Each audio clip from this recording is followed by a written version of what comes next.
한 주간 잘 하셨습니까? 자, 우리 앞뒤 좌우 인사 나누겠습니다. 주님에게 잘 하여튼 결석하면은 습관이 돼, 습관이.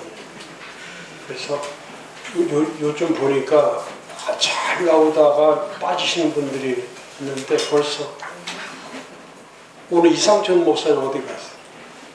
아직 서울팀이 안 되는 거. 그 서울팀이 하나도 안 나왔어요.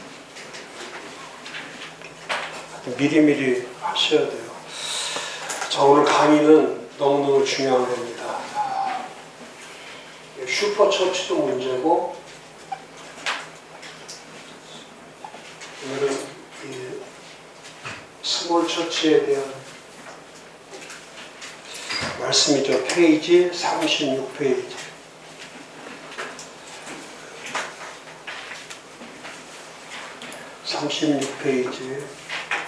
작은 교회의 새 전략이라고 해서 한국은 지금 70%가 넘는 교회들이 100명 이하이고 50명 이하로 할 때는 80% 이상이죠. 미국 교회도 마찬가지예요. 북미 교회는 85%가 200명 미만이죠. 200명 미만. 이건 출석률을 얘기하는 거예요. 등록 교인을 얘기하는 게 아니라 출석률. 그러니까 미국 교회하고 한국 교회의 그 교인 수를 말할 때에 미국 교회는 교인이 몇 명이냐 이렇게 얘기하지 않죠. 출석이 몇 명이냐. 근데 우리나라는 출석을 말하지 않고 교인 수를 말하기 때문에 수가 엄청나게 불어나죠. 그래서 실제적으로 한국 교회의 성도 수를 말할 때는 출석 성도, 그러니까 목사님들도 마찬가지예요. 교회를 데이터를 낼 때에, 통계를 낼 때에 우리 교인이 몇 명이다 할 때에 등록 교인을 자꾸 가지고 말하지 말고 출석 교인이 몇 명이다. 그래서 이 에버레이지를 만들 때에 기준을 출석 비율로 해야 그 헛수가 나오지 않아요. 미국 교회는 그게 목회적 정직함이죠. 목회적 정직함. 근데 우리는 뭐 교인 5만인데 가서 출석하는 거 보면 5,000명도 안 되는 교회들도 있죠. 그럼 그렇게 했을 때는 목회가 이 하이퍼가 자꾸 되면은 과장이 되고 포장이 되면은 그건 교회의 진실함이 사라져버리는 거죠. 그리고 요즘은 이제 제가 늘 말씀드리지만 기독교인의 많은 퍼센테이지가 소속교인보다는 이동신자들이 너무 많죠. 가나안 신자뿐만이 아니고 또 이동신자들. 그래서 제 주변을 봐도 한 교회에 정착해서 오랜 기간 가족들이 함께 나가는 그런 가정들이 점점 수가 줄어들고 있죠. 그래서 이런 작은 교회가 됐을 때에 왜 작은 교회는 그 작은 교회에서 벗어나지 못하느냐, 왜 그 브레이킹이 안 되느냐, 왜 작은 교회를 깨지 못하고 왜 작은 교회로 남을 수밖에 없는가, 그 고민이죠. 그래서 첫 번째 작은 교회 문제점을 저희들이 살펴보면 크게 세 가지죠. 첫 번째가 작은 교회 목회자들은 이 불확실성, 이 불확실성을 갖는다는 것은 뭐냐면 어떻게 교회를 이끌어 가야 할지를 잘 모르는 거죠. 교회를 이끌고 가야 되는데 어떻게 이끌고 가야 되냐, 어떤 교회로 가야 되는가. 이제 제가 구체적으로 그 방법을 제시하겠지만은 거기 저 써놓기도 그렇게 써놨어요. 한국교회 교회 70%는 100명 이하이며 50명 이하로 할 때는 80% 이상. 한국교회의 절대 다수가 작은 교회이다. 그런데 목회자의 80%가 작은 교회에서 목회할 수밖에 없는 현실에서 새로운 전환이 필요하다. 교회가 양적으로 작다는 것 때문에 목회자가 좌계감, 패배의식, 절망적이 되어서는 결코 바람직하지 않다. 작은 것이 잘못된 것이 아니고 나쁜 것도 아니다. 그렇다고 양적으로 교회가 크다고 바른 것이고 옳은 것도 아닌 것이다. 교회의 관점, 이 관점은 사람이 보는 것과 전혀 다를 수 있다. 하나님이 원하시는 교회는 작고 큰 교회가 아니라 날마다 새로워지는 교회다. 이게 포인트죠. 우리는 사이즈 가지고 말하지만은 하나님은 사이즈를 말하는 것이 아니라 작고 크냐를 가지고 말하는 게 아니고 날마다 얼마나 교회가 새로워지고 있는가. 이게 이제 하나님이 보시는 관점이죠. 그러니까 우리들하고 전혀 달라요.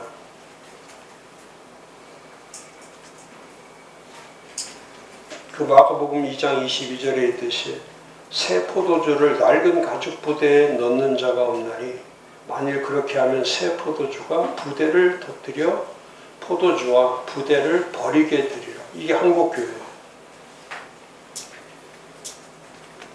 그러니까 지금 슈퍼처치들도 이게 스몰 처치만 문제가 되는 게 아니라 슈퍼처치들이 지금 어마한 위기에 있죠. 거의 그 슈퍼처치라고 해서 성장하는 교회들이 드물죠. 다 성도수나 헌금이나 이런 것들이 다 감소하지 늘어나지 않아요.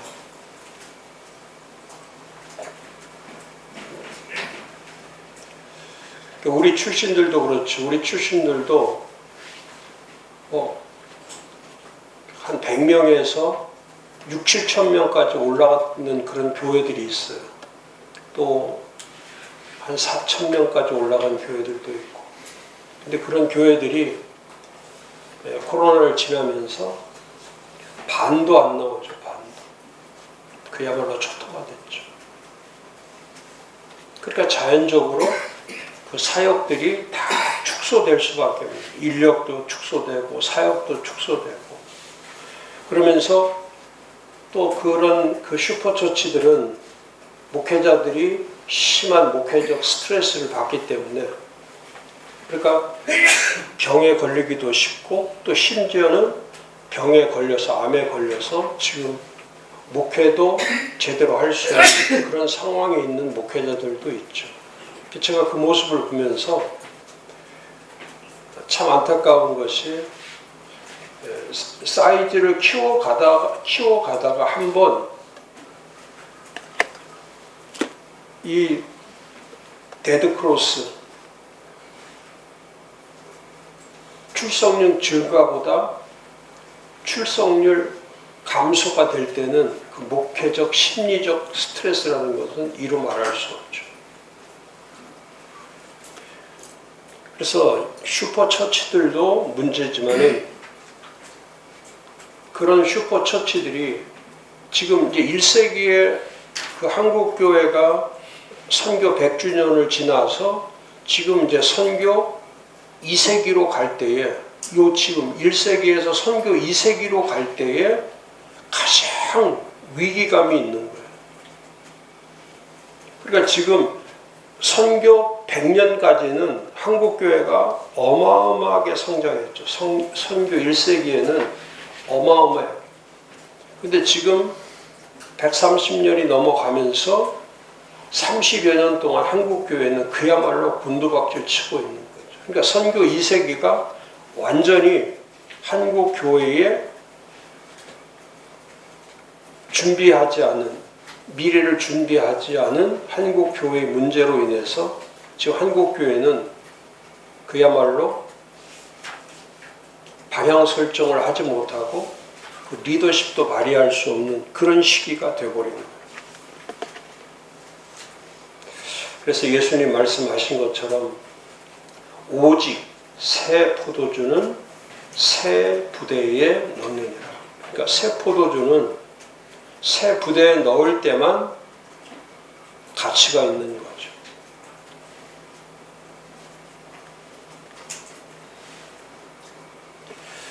그래서 거기 한마디로 제가 정의하면 교회의 생명력은 새롭게 되는데, 이게 정의입니다. 교회의 생명력은 새롭게 되는 데 있다. 이게 큰 캠페인이에요. 캠페인. 목사님들이 늘 교인들과 함께 말씀을 나눌 때 해야 될 것이, 크고 작은 문제로 교회를 이끌고 가는 게 아니라 교회의 생명력은 새롭게 되는 데 있다.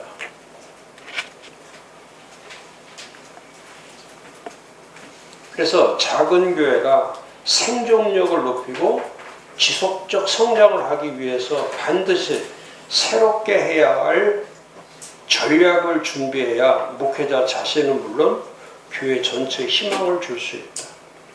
그리고 이 새 전략은 방법론이 아닌 목회자와 교회의 철저한 가치 전환. 그렇죠. 교회 전환이라는 뜻은, 처치 트랜지션은 이 밸류 트랜지션과 같은 거예요. 가치를 전환시키는 거예요. 예수 그리스도가 이 땅에 오시면서 하신 일이 방법론이 아니죠. 예수가 오셔서 우리에게 방법론을 가르쳐 준 것이 아니라 이 가치론을 가르쳐 주신 거예요. 어마어마한 가치. 우리가 이 땅에서 찾을 수 없는 예수만이 보여주신 가치. 그 예수님의 이 세 가지 가치는 어마어마한 거죠. 첫 번째는 이 성육신적 그리스도의 가치. 요한복음 1장 14절에 있는 것처럼 말씀이 육신되어서 우리 가운데 거하시며 우리가 그의 영광을 보니 아버지 독생자 영광이요 은혜와 진리가 충만하더라. 또 빌립보서 2장 7절에 말씀했던 것처럼 오히려 자기를 비워 종의 형체를 가지고 가지사 사람들과 같이 되셨다고 하는, 그러니까 이 어마어마한 하늘의 영광, 이 모든 것을 다 버리고 이 땅에 오셨다고 하는 인간의 몸을 오신 인간을 향한 하나님의 전략, 하나님의 가치가 예수를 이 땅에 보내신 거예요. 그러니까 이 세상에서 제일 위대한 가치는 예수님이 오신 가치예요. 예수님이 이 땅에 오신 가치가 이 세상의 가장 위대한 가치죠. 이거는 어떤 것과 비교될 수 없는, 지금도 하나님의 창조 이래에 인류와 이 세상과 이 우주의 창조 역사에 가장 위대한 가치는 예수 그리스도가 오신 가치예요. 예수 그리스도의 가치. 그러니까 그 가치를 알도록 하기 위해서 예수님이 두 번째 하신 것이, 그게 대속적 그리스도의 가치죠. 대속적 그리스도의 가치. 예수님이 말씀하신 것은 마태복음 20장 28절에 말씀한 것처럼 인자가 온 것은 섬김을 받으려 함이 아니라 도리어 섬기려 하고 자기 목숨을 많은 사람들의 대속물로 주게. 그런 가치가 없죠. 인간을 위해서 대속물이 되는 가치, 대속의 가치를 가지고 있는 이 세상에 예수 그리스도 외에는 누가 있겠습니까? 인간 구원을 위해서, 그러니까 예수 그리스도가 아니면은 그런 사랑과 구원에 대한 의미를 우리가 깨닫지 못하죠. 이 세상 사람들을 가지고는, 세상에 살아가는 사람들을 가지고는 그런 가치 부여가 되지 않죠. 근데 예수의 가치가 있기 때문에, 예수의 그 위대한 가치가 있기 때문에, 오신 가치도 있지만은 그 대속의 가치가 있기 때문에, 그분이 오신 목적은 대속하기 위해서 오신 거라. 그 대속의 가치로 인해서 그 갈라디아서 1장 4절에 말씀한 것처럼 우리를 건지시려고 우리 죄를 대속하기 위하여 자기 몸을 주셨다. 그런 대속의 가치가 있기 때문에 교회도 존재 가치가 있는 거고 믿음 자체도 존재 가치가 있는 거예요. 이 세상은 이따가도 얘기하겠지만 돈의 가치, 또 사람의 가치, 또 조직과 명예와 권력, 이런 모든 것들이 거기에 가치가 있다고 생각하는 사람들이 수없이 많지만 그런 가치는 예수 그리스도의 가치와 비교 대상이 될 수가 없는 거죠. 그러니까 그런 가치를 발견하지 못하기 때문에, 이 대속의 가치를 발견하지 못하기 때문에 자기 정체성, 자기 존재성을 잃어버리는 거예요.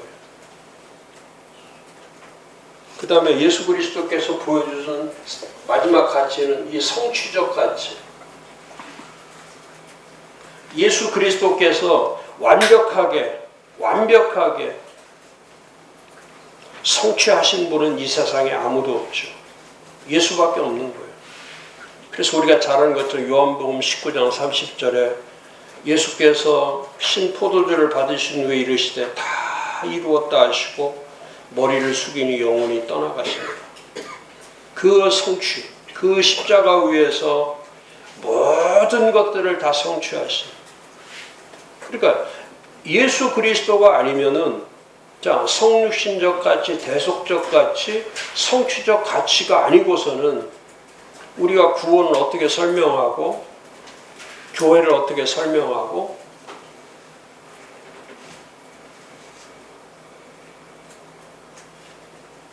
지금 우리의 삶의 목적을 무엇으로 설명할 수 있냐?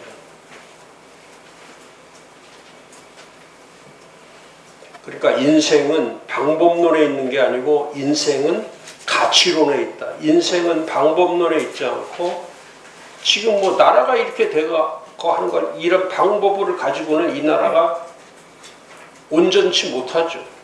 온전할 수도 없죠. 그러니까 가치 전환이 없으면 나라도 나빠지면 나빠지지 더 좋아지지 않아요. 방법을 써가지고 돈을 얼마를 더 주냐, 뭐를 어렵게 뭐 아파트를 어떻게 짓느냐, 뭐를 개발을 하느냐, 그건 중요하지 않아요. 그거를 하려고 하는 가치가 어디에 있냐. 그러니까 이 기업도요, 나라도 기업도 교회도 가정도 똑같은 것이 뭐냐면 가치를 먼저 세우지 않으면 그 가치에 따르는 가치에 의해서 모든 게 만들어지는 거기 때문에 이따가도 좀 말씀드리겠지만, 그런데 이런 가치들이 이런 작은 교회에 가면 이런 가치들이 사라지는 거예요. 그러니까 이 목회적 불확실성 때문에, 교회에 대한 불확실성 때문에 작은 교회일수록 사람들이 늘어나는 것이 아니라 작은 교회일수록 사람들이 떠나는 거예요.